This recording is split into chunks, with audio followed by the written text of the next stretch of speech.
Friends, welcome to my YouTube channel. आज मैं आपको डीएवी क्लास 8 साइंस के chapter number 2 micro organism friend and foes basic understanding दूंगा।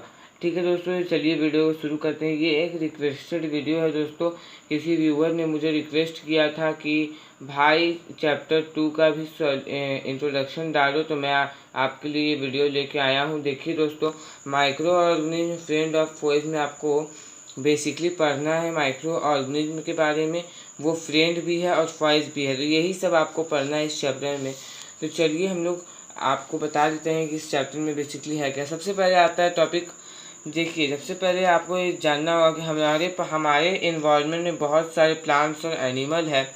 इसके साथ साथ हम बहुत ही लार्ज नंबर में एक बहुत ही छोटे छोटे ऑर्गेनिज्म को देख सकते हैं, जिसको हम लोग अपने अनएडेड आँखों से, मतलब हम लोग नंगे आँखों से नहीं देख सकते। इसके लिए हम लोगों को एक पावरफुल माइक्रोस्कोप का यूज़ करना पड़ता है दोस्तों। ठीक है, वैसे ही ऑर्गेनिज्म जिसको हम नेकेड आई से नहीं देख सकते, वैसे ऑर्गेनिज्म को कहते हैं लोग माइक्रो ऑर्गेनिज्म। जैसा कि यहाँ लिखा है, organism that are invisible to naked eye but are visible in microscope is called micro organism. Micro मतलब हो गया माइक्रोस्कोप समझ लीजिए, और ऑर्गेनिज्म मतलब ऑर्गेनिज्म। ये इतने छोटे हैं कि आप इसको अनएडेड आई नंगे आँखों से नहीं देख सकते। वैसे ही आप देख सकते हैं कि माइक्रो ऑर्गेनिज्म की स्टडी को हम लोग माइक्रोबायोलॉजी कहते हैं। ठीक है, माइक्रो ऑर्गेनिज्म के 4 ग्रुप होते हैं, और एक माइक्रो ऑर्गेनिज्म में एक बैक्टीरिया भी आता है। तो टाइप्स ऑफ माइक्रो ऑर्गेनिज्म में 4 ग्रुप होते हैं दोस्तों। ठीक है, तो पहला जो ग्रुप होता है वो होता है बैक्टीरिया, दूसरा जो ग्रुप होता है वो होता है फंगी, तीसरा जो होता है प्रोटोजोआ, और चौथा जो होता है एल्गे। ठीक है दोस्तों, बैक्टीरिया में आप 2 नाम याद कर लीजिए। इसमें जो हार्ड नाम दिया हुआ है, आप नाम बैक्टीरिया में याद कर सकते हैं। एक कर सकते हैं लैक्टोबैसिलियस, और दूसरा कर सकते हैं यही विब्रियो कोलेरे करके दिया हुआ, ये भी बहुत इजी है। और फंगी में आप कर लीजिए ब्रेड मोल्ड, और ईस्ट दिया हुआ तो आप ईस्ट कर लीजिए। प्रोटोजोआ में अमीबा और एरेगना कर लीजिए, और एल्गे में कोलेरा कर लीजिए, और स्पायरोगारिया कर लीजिए दोस्तों। ठीक है, ये चैप्टर बेसिकली बहुत ही इंपॉर्टेंट है दोस्तों। चलिए वायरसेस के बारे में थोड़ा जानते हैं। वायरस, यहाँ देखिए टॉपिक लिखा है वायरसेस आर यूनिक। वायरसेस एक टाइप ऑफ माइक्रो ऑर्गेनिज्म है, लेकिन वो यूनिक है। ऐसा क्यों है यहाँ पर लिखा हुआ, मैं आपको बता देता हूँ। वायरस एक तरह के यूनिक माइक्रो ऑर्गेनिज्म है, क्योंकि जब ये हमें इसके बारे में पता नहीं रहता है, और जब ये किसी भी इसको जब क्या बोलते हैं इसको जब एक सूटेबल माइक्रो ऑर्गेनिज्म मतलब बैक्टीरिया या फिर सेल नहीं मिलता है, तो उसमें इन्फेक्ट नहीं कर पाता उसको।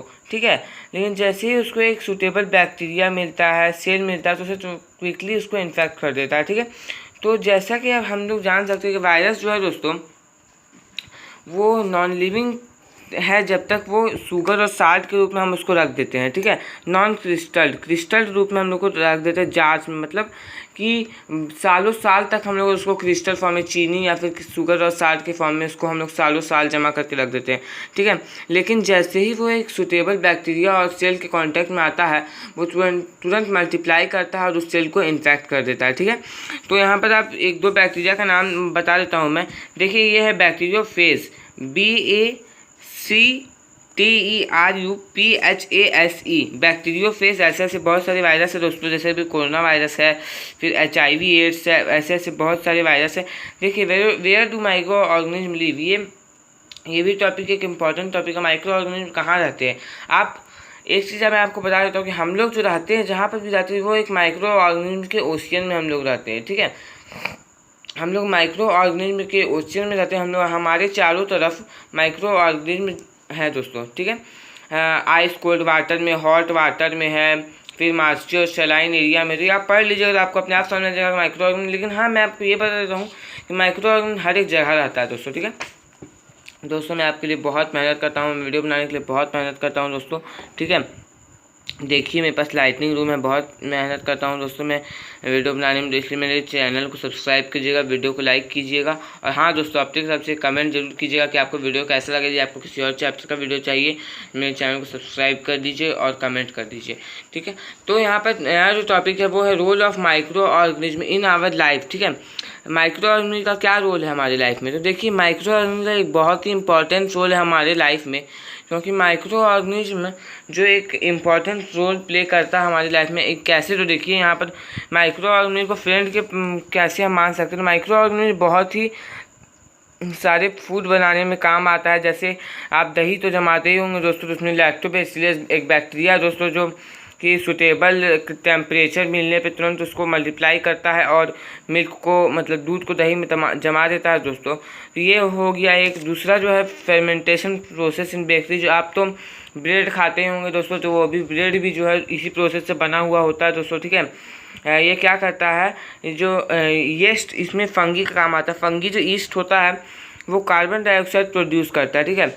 ये जो कार्बन डाइऑक्साइड गैस है वो जो है इसमें इडली का डफ और डोसा का डफ, या फिर आपका बैटर ऑफ डोसा, इडली का जो बैटर होता है, या फिर ब्रेड का जो डफ होता है, उस सब में ये ट्रैप हो जाता है और उसका वॉल्यूम को बढ़ा देता है, मतलब टफी और सॉफ्ट बना देता है वॉल्यूम बढ़ा के। फिर अल्कोहलिक बिवरेजेस में भी ये काम आता है। अल्कोहलिक बिवरेजेस मतलब ये क्या करता है, यही ईस्ट काम आता है। ये नेचुरल शुगर को जो प्रेजेंट होता है सीरियल्स और फ्रूट्स में, इसको अल्कोहल के रूप में चेंज कर देता है। तो अल्कोहलिक बिवरेजेस में भी काम आता है।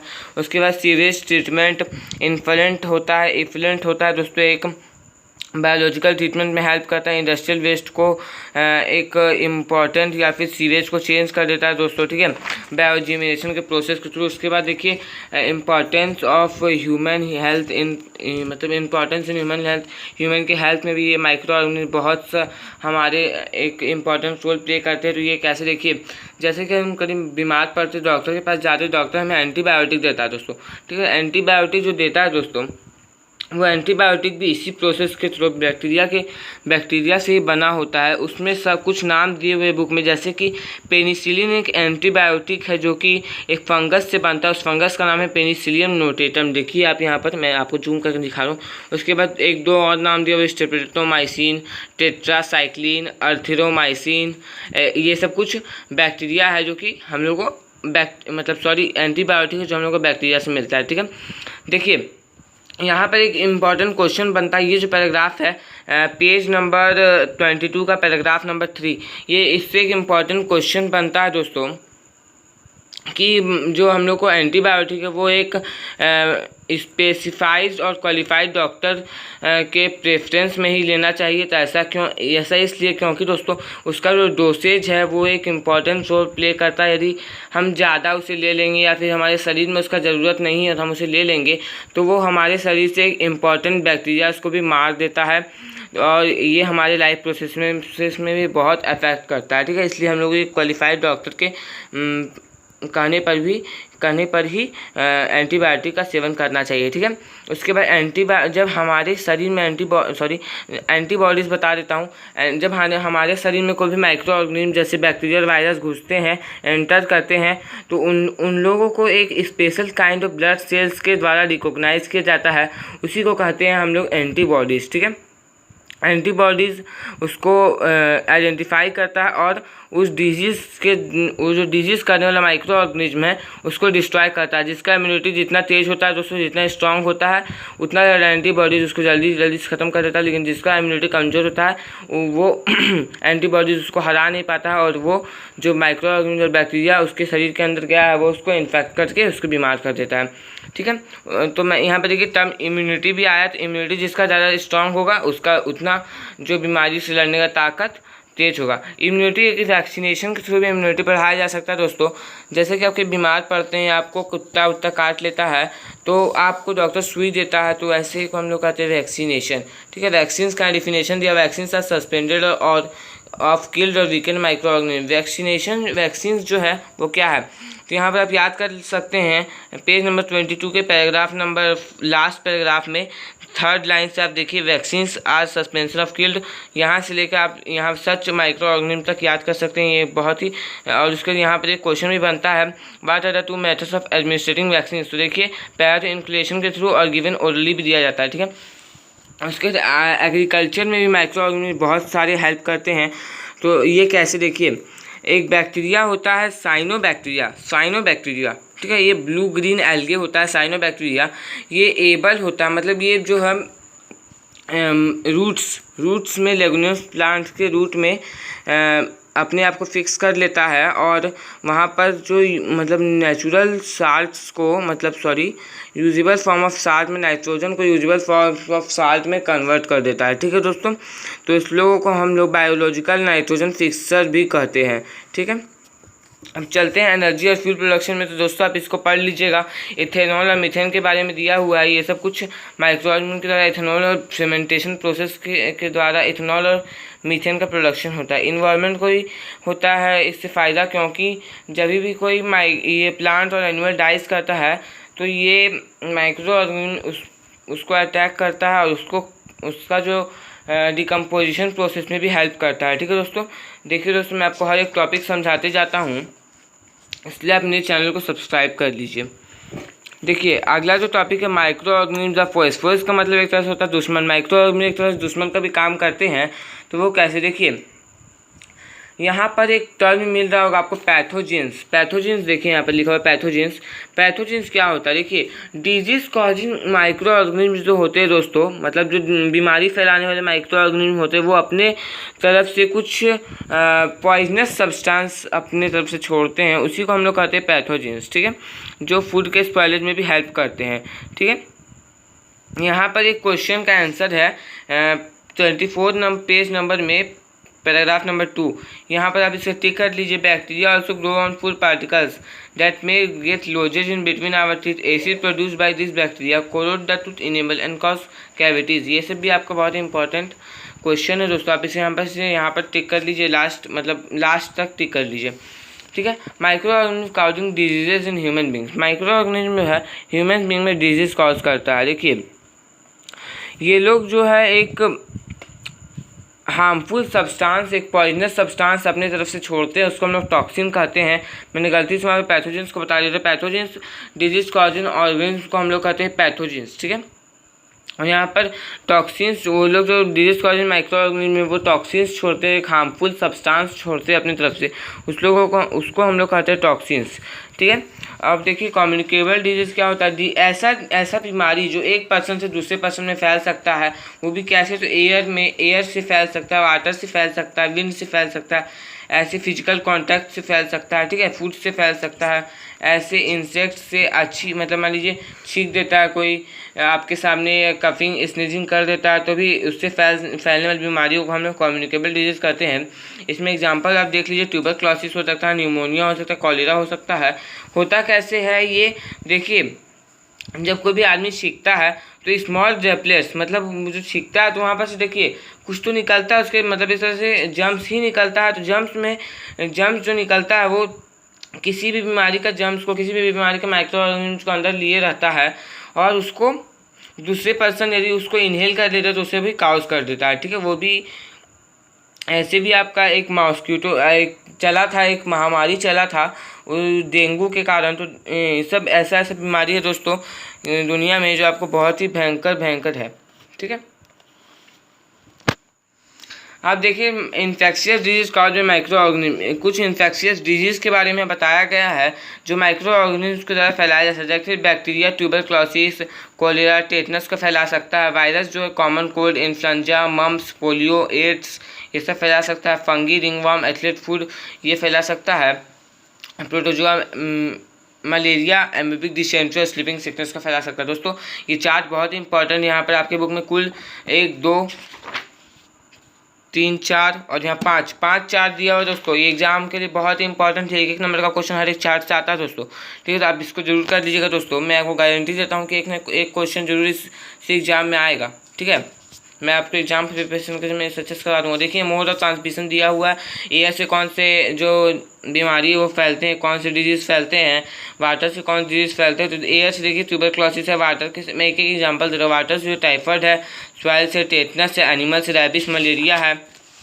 ठीक है, यहाँ पर देख लीजिए प्रिवेंशन ऑफ डिजीज़ कैसे बचा जा सकता है, तो वैक्सीनेशन से कौन कौन डिजीज़ों से बचा जा सकता है। तो यहाँ पर पहला जो दिया हुआ है ट्यूबरक्लोसिस दिया हुआ है, मॉस्किटो रिपेलेंट्स और मॉस्किटो नेट यूज करके आप डेंगू और मलेरिया से बच सकते हैं। ठीक है, proper disposal of waste during and using this infected water, तो कोलेरा इससे बच सकते हैं आप। और maintaining good personal hygiene, ringworm, और मतलब रोज़ नहाना धोना करना, इस सब को हम लोग करते हैं, इससे आप लोग बच सकते हैं। इसको कहेंगे हम लोग मेंटेनिंग गुड पर्सनल हाइजीन, ठीक है।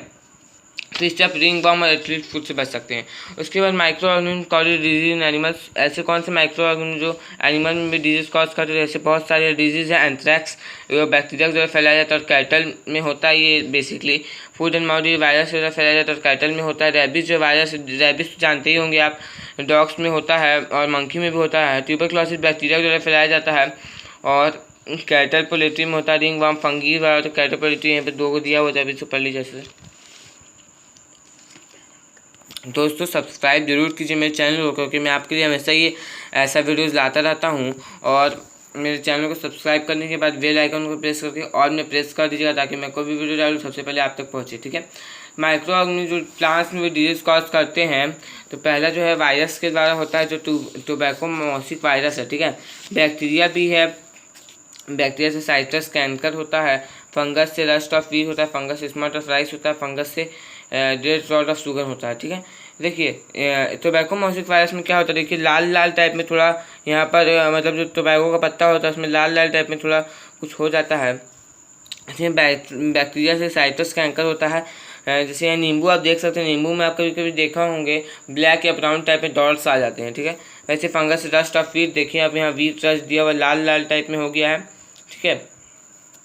स्मॉट ऑफ राइस, यहाँ स्मॉट ऑफ राइस भी आप देख सकते हैं। और यहाँ पर red dot of sugar cane, देखिए यहाँ पर red dot of sugar cane लिखा हुआ है, ठीक है। Red dot of sugar cane आप केतारी खाते हैं तो वहाँ पर आपको लाल लाल टाइप में दिखता है, तो उस लोगों को हम लोग कहते हैं red dot of sugar cane, ठीक है। फूड पॉइजनिंग, फूड पॉइजनिंग एक बहुत ही इंपॉर्टेंट टॉपिक है इस चैप्टर के लिए, बहुत ही इंपॉर्टेंट टॉपिक है दोस्तों। फूड पॉइजनिंग एस एक नेम है जो कि कंजप्शन ऑफ कंटामिनेटेड, मतलब बैड फूड को लेने से फूड पॉइजनिंग होता है, ठीक है। इसका सिम्टम्स क्या है वो देख लीजिए, क्या होता है इसमें। वॉमिटिंग हो सकती है, नौज़ा हो सकता है, सर्व पेन इन एब्डोमाइनल रीजन, डायरिया होता है, डिहाइड्रेशन मतलब उल्टी होती है, और आपको कमजोरी, फटीग मतलब नर्वस सिस्टम डैमेज हो जाता है, ठीक है। ये सब जो है कैसे होता है, तो देखिए यहाँ पर बैक्टीरिया का रोल होता है, फिर कुछ micro fungi like micro fungi भी होता है, बैक्टीरिया भी होता है। जैसे बैक्टीरिया के एग्जांपल दिया क्लोस्ट्रीडियम एंड स्टेफिलोकोकी की, और फंगी लाइक एस्परजिलोसिस। तो एग्जाम में आ सकता है दोस्तों कि कौन कौन से ऐसे एक बैक्टीरिया और एक फंगी का नाम बताइए जो फूड पॉइजनिंग को प्रिवेंट करते हैं, सॉरी प्रिवेंट मतलब कॉज करते हैं, ठीक है। तो प्रिवेंशन भी होता है फूड पॉइजनिंग से। तो देखिए यहाँ पर फूड को अच्छे से बनाना है, और जो भी व्यक्ति फूड बनाता है उसको अच्छे से हाथ धो लेना पहले, ठीक है। उसके फूड को ज़्यादा देर तक रेफ्रिजरेटर नहीं रखना है, और फूड को बासी करके नहीं खाना है, ये सब कुछ इससे बचने के तरीके हैं, ठीक है। वैसे फूड प्रिजर्वेशन तो ये बहुत इंपॉर्टेंट टॉपिक है। ये 5 नंबर में पिछले साल आया था दोस्तों SC1 में, SC1 में आया था ये फूड प्रिजर्वेशन के 5 मेथड्स लिखे। सबसे पहले ड्राइंग, जैसे कि आप सब जानते हैं कि जहाँ बेसिकली बाढ़ वाले क्षेत्र में क्या होता है, लोग जो है जानते हैं कि हाँ जुलाई अगस्त में बाढ़ आएगा ही आएगा, तो वो लोग क्या करते हैं पहले धूप में जैसे यहाँ पर गोभी होता है तो गोभी को सुखा लेते हैं और उसे रख लेते हैं, ठीक है। फूड प्रिवेंशन होता क्या है, फूड को ज़्यादा दिन तक बचाने के लिए जो हम लोग उसको जो स्पॉइलेज उसको बचाने के लिए उसको मतलब कुछ न्यूट्री वैल्यू देते हैं, या फिर बहुत सारे चीज़ों से बचाया जा सकता है, वही हम लोग को आगे पढ़ना है बेसिकली। चलिए ड्राइंग बता दिया मैंने आपको, सुखली बना लिया जाता है और उसको ज़्यादा दिन तक क्या होता है उससे वाटर को रिड्यूस कर दिया जाता है, जिससे वो ज़्यादा दिन तक रह सकता है। मैं आपको 5 ही बताऊँगा क्योंकि वो लोग 5 ही आता है एग्जाम में। प्रिवेंशन शुगर अचार, आपकी मम्मी लोग तो अचार बनाती ही रहती होगी हमेशा, कभी नींबू का कभी आम का, तो उसमें आप लोग देखिएगा कि चीनी और नमक हमेशा डाला जाता है। चीनी और नमक इसलिए डाला जाता है क्योंकि वहाँ से वाटर का जो कंटेंट है उसको कम किया जाता है। इससे क्या होता है जो अचार है वो ज़्यादा दिन तक प्रिवेंट रहता है, ठीक है। और जैम और जेलीज को भी इसी प्रकार से प्रिवेंट करता है। Prevention using acidic acid, acetic acid एक फॉर्म है, विनेगर के फॉर्म में इसको यूज़ किया जाता है, और सर्वेल पिकल प्रोडक्ट के फॉर्म में भी इसको डाला जाता है एसिटिक एसिड को, ठीक है। प्रिवेंशन केमिकल प्रिजर्वेटिव, सब कुछ केमिकल प्रिजर्वेटिव पर नाम दिया गया है, जैसे सोडियम बेंजोनेट और पोटासियम मेटाबाइसल्फेट, ठीक है। तो आप ये सबको याद कर लीजिए। क्या होता है, इससे जैम और जेलीज पिकल्स को प्रिवेंट किया जाता है, ठीक है, ख़राब होने से बचाया जा सकता है। हीट एंड कोल्ड ट्रीटमेंट, जैसे हीट एंड कोल्ड ट्रीटमेंट क्या हो गया, देखिए हीट एंड कोल्ड ट्रीटमेंट वैसा हो गया जैसे मान लीजिए कि आप दूध इसका सबसे अच्छा एग्जांपल है दूध को आप बॉईल करते हैं, माइक्रो ऑर्गेनिज्म से किल कर देते हैं, वैसे को हम लोग कहते हैं heat and cold treatment. Pasteurization, हाँ pasteurization, what is pasteurization, exam में पूछ सकता है। पेस्चराइजेशन एक फॉर्म ऑफ प्रिवेंशन है। इसमें क्या होता है कि जो भी ये लगभग दूध में ही किया जाता है। दूध में होता क्या बेसिकली पेस्चराइजेशन में दूध को 72 डिग्री सेल्सियस तक गर्म किया जाता है, मतलब खौलाया जाता है, उसके बाद तुरंत कूल कर दिया जाता है 4 डिग्री सेल्सियस पे, ठीक है। तो ऐसे हम लोग करते हैं पेस्चराइजेशन। उसके बाद वैक्यूम पैकिंग में एयर को पूरी तरह से एक्सट्रैक्टेड आउट कर दिया जाता है, जिससे जब एयर नहीं रहता तो माइक्रो ऑर्गेनिज्म को ग्रो होने में ज़्यादा टाइम लगता है और फूड जो है ज़्यादा दिन तक स्पॉइलिश ख़राब होने से बच सकती है। यहाँ पे कैनिंग दिया हुआ है। कैनिंग में होता क्या है,